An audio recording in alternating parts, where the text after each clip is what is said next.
My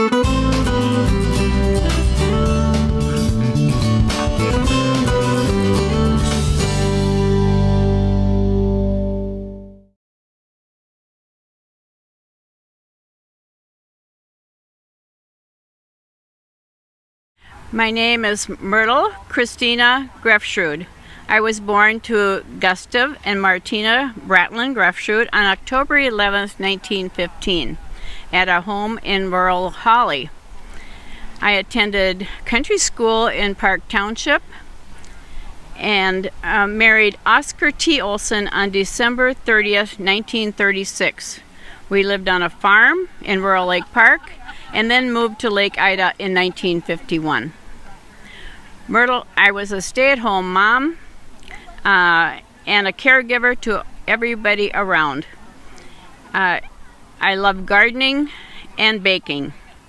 I was active in Cormorant Lutheran Church and worked as the custodian for 35 years until I was 85 years old. Oscar passed away on July 19th, 1961, but I continued to live at the lake home until 2001, when I moved to Lincoln Park Senior Living in Detroit Lakes. In May of 2007, I had to move to St. Mary's, Oak Crossing, and Cedar Ridge. Surviving me is my daughter Yvonne Fiedler and her husband Robert, who live in Shoreview, Minnesota. All my other brothers have since passed away. I have 2 sisters remaining at this date. I had a son named Gary. He was born with spina bifida and passed away within a couple of months. My second daughter was Maydeen. She had cerebral palsy and she lived to the age of 51 when she passed away in 1989. So Myrtle loved to bake, and whenever she had company, you always had coffee and treats. And her favorite thing to make was breads and cinnamon rolls, and I always remember having cinnamon rolls at her house. And so I would like to share those with you. She also made lefse, and I do have her recipe for lefse, and I shared those with the church bake sale today. But she baked everything, and one of her things that she made for potlucks was rice pudding, the old-fashioned cooked rice pudding. I think every potluck she ever went to at church, she always brought that. I just remember her as being friendly to everybody and willing to do anything for anybody. Thanks for coming, everyone. I'm Ovidia Lindstrom Olson, and I was born in 1915. My folks were Albert and Olga Lindstrom, and you probably know some of my relatives. Are you from this area? Yeah. You are, because do you know any of the Lindstroms? Vince Lindstrom or his daughters or any of them? The Eriksons, the Olsons, the Lindstroms, they're all my relatives.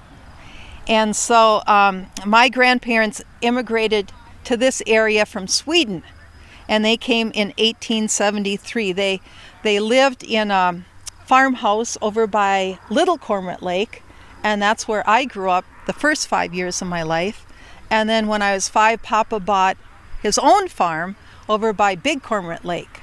So that's where I grew up. I had 3 brothers. Now listen to this. I walked with my brothers 1.5 miles one way to school, District 50, and then we'd have to walk all the way home. So 3 miles a day we would walk to school. We had so much fun at District 50 because we'd play outside, all the different ball games and that sort of thing. And then in the winter there was this awesome sliding hill that was really quite dangerous, but we'd go down that hill in the winter. In fact, I have a picture here. I want to share it with you of me. I'm the little girl kind of in the second row. My face is kind of covered up in the middle. And so that was District 50 Country Schoolhouse. Now it's a house. Now there's a family that lives there and it's their house. But that's where I went to school, and I just loved school. I wanted to continue on, but after 8th grade, Papa said, that's enough.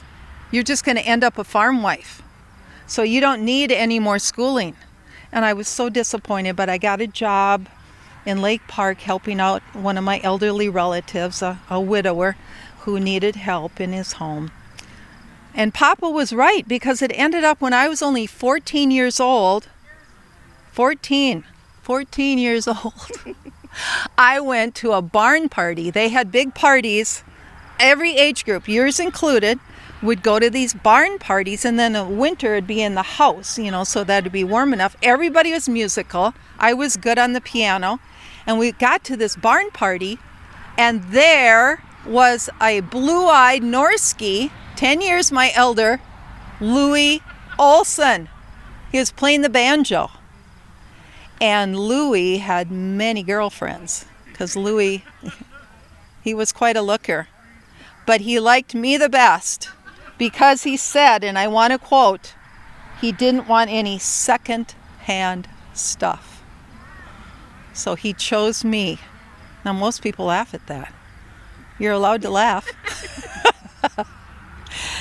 And so he chose me as his wife. We were married a little over a year later. I was 16 years old and too young to get married legally, but my parents had to sign for it, and we were married in the parsonage in Holly, Minnesota. And from there, oh boy, look at those big motorcyclists going by. Wow. We didn't have those back then. Oh, there's more of them. And we ended up in the farmhouse. His grandparents had immigrated from Norway, not to be confused with my grandparents coming from Sweden. So we're kind of a mixed marriage, But his grandparents had come from Norway, and they had created this great big farmhouse overlooking Turtle Lake on Highway 1, if you're traveling a little bit west of here. And so that's where we raised our family. We had 3 children to start with. Most of them were born in the home, but one of the daughters was the first one born in a hospital, and a big snowstorm was coming up, so we had to get the horses out, and we made it to Detroit Lakes to St. Mary's Hospital in time for that daughter to be born. So yes. So he knew Marlis, so that was exciting. But then 3 children we had, and we decided to take, or maybe God decided, we took 8 years off. 8 years we didn't have any children, which was very uncommon to only have 3 children on the farm. Most people had big, big families. But that proved perfect, because then we had 3 more. And those older kids helped me raise the younger kids. And then I could cultivate my artistic talents and my leadership skills. I became very involved in the church here, and I became an artist. I was known for making wedding cakes and birthday cakes.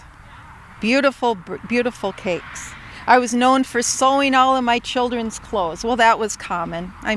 But that was pretty special. And enjoyed creating quilts. In fact, there was this one farm family. They came from North Dakota to here. It was Depression era time, and didn't have a pot to pee in. They were just really, really poor. And so they came here looking for work, and I helped them get settled. And they had a little baby, and I gave that baby one of those baby quilts.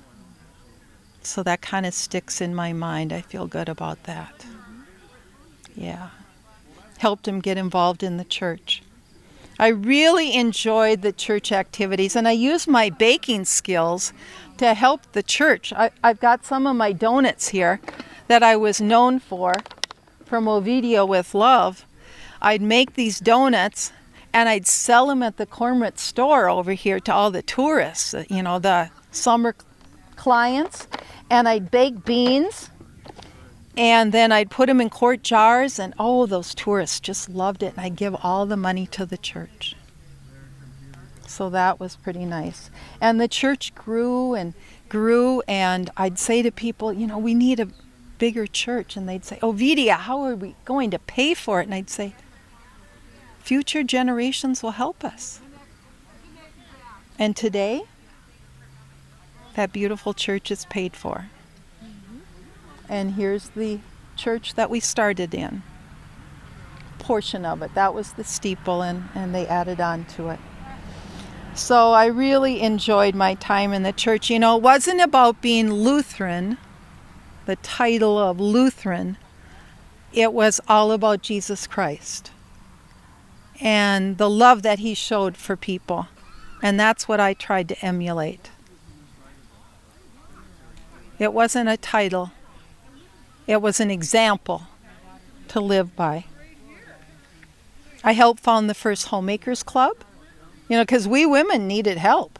We just got plucked into being moms, and we needed advice on how to raise the children like this guy. How old are you? 8 years old. Okay. How many months till you're 9? September. Okay. Well, now I know how to raise 6 kids, but at the time I needed advice.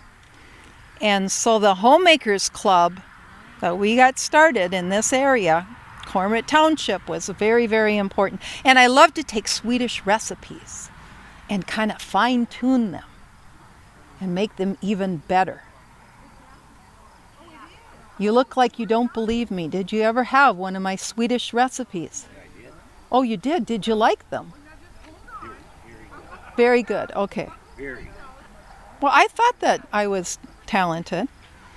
And I cultivated a love for painting. One of the ladies here today, my godchild, said that she's got 3 paintings in her home that I painted. So that's nice to know. And this hat that I'm wearing is an example. I love to make hats. And my very favorite one was Louis liked to hunt, and he went out and he came home with this beautiful pheasant.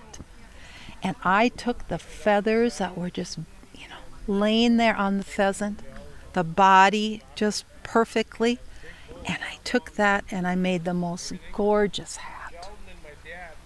Unfortunately, my children did not save it, so I cannot show it to you today, but it still remains in my mind. I had a great life. I taught my children and my grandchildren, all the kids. Do you live on Turtle Lake? Well, all the kids around us on Turtle Lake, they'd come over to Ovidia's because I'd teach them how to swim, and we'd just have so much fun, and I was known for my great big laugh. Do you remember my laugh? Yep.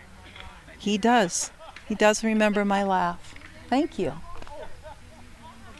We had so much fun.